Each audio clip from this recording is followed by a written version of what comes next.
স্ত্রীর সাথে কোনোদিন খারাপ ব্যবহার করবেন না। স্ত্রীকে লালন পালন করতে শিখেন একটু। আল্লাহ নবী বলছেন, পৃথিবীর মানুষ, স্ত্রীর সাথে 5টা নীতি পালন করো।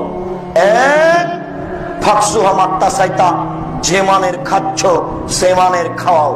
2, ফাতেমা মাতায়েমতা, ফাকসুহা মাত্তাসাইতা, যে মানের পড়ছো সে মানের পড়াও, যে মানের খাচ্ছ সে মানের খাওয়াও।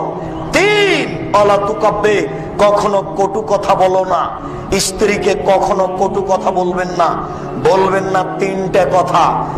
1, কখনো বলবেন না তোমার ঠোঁট মোটা। একবার যদি ঠোঁট মোটা বলেন 10 বছর আপনাকে ভালোবাসবে না।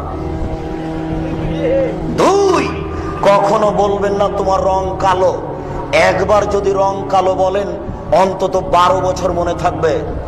আর জিন্দেগিতে কোনোদিন কখনো শ্বশুর শাশুড়িকে তুচ্ছ করে কথা বলবো না। এইভাবে বলিও না, হ্যাঁ তোর বাপ মানুষ নয়, টাকা দিতেছে টাকা দেয়নি। একবার যদি তুমি বলো, যতদিন তোমার সংসারে এই মহিলা আছে ততদিন বলবে না। জিন্দেগিতে 3টা কথা বলিও না।